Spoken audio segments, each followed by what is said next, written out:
Hello, and thank you for watching. This is Jackson Bleacher's college football best bets for week 8. Last week was a very interesting week. It was full of upsets, and it completely reshaped the college football playoff picture. LSU let the whole country know that despite the loss at the Swamp a couple of weeks ago, the Tigers plan on being in the top 4 at the end of the season. Georgia and West Virginia both took their first losses of the year, and now both of them have to run the table to have any shot at making the playoff. And Georgia still has to play. They'll still have to face Alabama if they make it to the SEC championship, and West Virginia still has a brutal month of November. So the odds of them running the table, not great, but they're still alive, even though they don't have the easiest path anymore. In terms of picking against the spread, week 7 was a really nice bounce back week for us after the miserable 0-4 in week 6. Last week we went to 2-1 to improve to 15-10-1 on the season. We called the Florida game. They did cover the touchdown spread in Nashville despite spotting Vandy a 21-3 lead to start the game. A&M jumped out to an early lead in Columbia against South Carolina, but the Gamecocks nearly came back to win it at the end. I think A&M won by 3. We had A&M -2, so we cashed that one. And we can thank Central Florida for our only loss we took last week. We were on the Knights -4.5 at the Liberty Bowl, and they just decided not to show up till the third quarter. The Memphis offense started smoking hot, but completely broke down in the second half. Darrell Henderson was an animal in the first half. They took him out of the game in the second half, and Memphis should have found more ways to get him the ball, but they did not. The game flipped in the third quarter when UCS housed a 4th and short. I think they went 50, 60 yards on 4th and short, 4th and 1, took it to the house, and at that point everybody knew it was just a matter of time before the Knights would come back. It was just, was there enough time on the clock for UCF to come back and win the game, or would Memphis be able to run it out and sneak away with the win? Memphis was not able to. UCF did win the game by 1 point, but that was not enough to cover the spread. So that was our only loss. Moving on to this week, for the first time all year, every game we are picking features 2 teams out of the Power 5 conferences. We got a game from the Big Ten, from the ACC, and the ACC. So we'll start with the Big Ten, and I'm going Nebraska -3.5 versus Minnesota. Buy that half point down so that it's Nebraska minus a field goal. And yes, you may be asking, what am I thinking taking a winless Nebraska team as a favorite? Well, Scott Frost and company are bound to figure it out soon, and I think the Huskers finally break through and win this week. They are 0-6, but they had a very winnable opening day home game that was canceled against Akron due to weather. And I think the boys from Lincoln should have gotten the monkey off their backs last week, but they fell apart down the stretch and lost in overtime at Northwestern. Last week was their first real close game since mid-September, so you can at least say Nebraska's making progress. Minnesota, on the other hand, is 3-3, but they're winless in their Big Ten games. They were able to keep things respectable in the Horseshoe last week against Ohio State, but the Buckeyes were sleepwalking, let's be honest. Early kick, bad team. They win by 2 touchdowns. They were sleepwalking.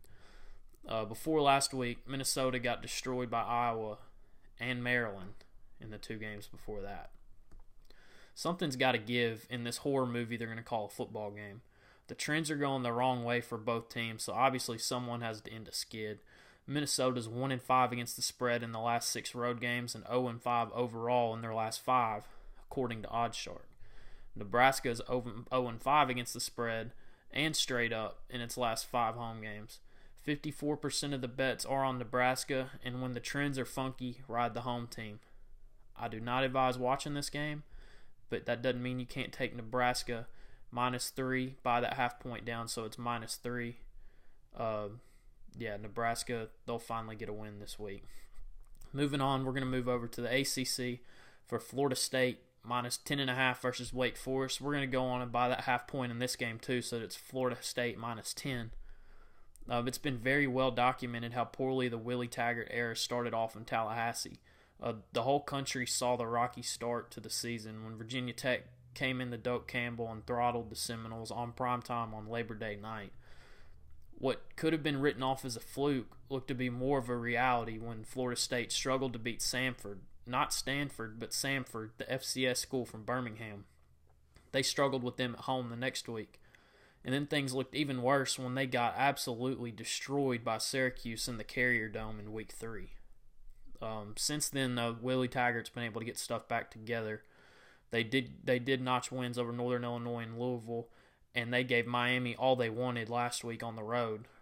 But that may have been 2 weeks ago, actually. But the Hurricanes did end up pulling out a 28-27 victory. Beating Samford, Northern Illinois, and Louisville does not make you anything close to a top 25 team, but it is light years better than where the Noles were standing after Week 3. Wake Forest is 3-3, but have lost all 3 games against decent competition. The Demon Deacons got obliterated at home by Clemson and Notre Dame, but they did manage to keep it within a touchdown against Boston College. The Deacs are 2-0 on the road this season, but those 2 wins came against Tulane and Rice. So this week will be Wake's first real road game of the season, and that's a big advantage for Florida State. Wake Forest is 1-7 against the spread in the last 8 games, but 10-5 against the spread in the last 15 road games. Florida State is 4-2 against the spread in the last 6 home games, and 6-1 straight up in the last 7 games at Doak Campbell.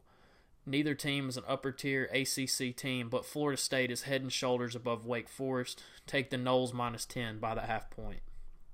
Final game, LSU -7 against Mississippi State.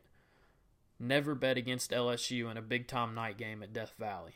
Just the fact that this game will be played under the lights in Baton Rouge should be enough of a reason to take the Tigers as a 7-point favorite. But just in case it isn't, here are a few more reasons. LSU was cruising through the season until the trip to Gainesville 2 weeks ago. The Bayou Bengals were road favorites against Florida, but that was before we really knew how good the Gators actually are. They did lose that game, but since then, the Tigers have cemented themselves as the second best team in the SEC West, and that big win over Georgia last week catapulted them back into the playoff picture. The only thing that worries me about LSU this week is the way the schedule shaped up. This game is sandwiched between a huge home win over Georgia and the Alabama game, which is their final home game of the year. I think the loss to Florida will help them stay focused, but I also think that the bye week between this game and the Alabama game will help them keep their minds on Mississippi State and off of Alabama. But that is something to watch. It is kind of a weird sandwich kind of game for the Tigers. Mississippi State feasted on some bad teams to start the season, and they got a major reality check when Kentucky ran the Dogs out of Lexington a few weeks ago. They compounded that loss with an ugly home loss to their old coach Dan Mullen and his new team, the Florida Gators. Losing to the Gators is no reason to hang your head, but it is the way they lost that hurts so bad. State fans wanted to beat the guy that ditched them so bad, and their supposedly high-powered offense only managed to put up 6 points in their biggest game of the year. They stopped the bleeding with the big win against Auburn and have had 2 weeks to prepare for the trip to Baton Rouge. Looking at some of the trends, Mississippi State is 4-2 against the spread in the last 6 games at Death Valley. But remember, the last couple of those have been with Dak Prescott as quarterback. He is now with the Cowboys, so Dak Prescott will not be on the field. They will have to rely on Nick Fitzgerald this time.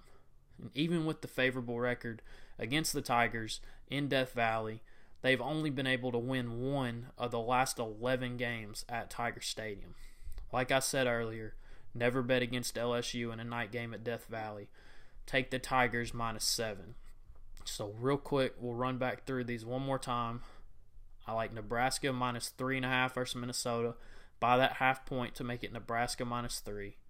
I like Florida State -10.5 versus Wake Forest. Buy that half point to make it Florida State -10.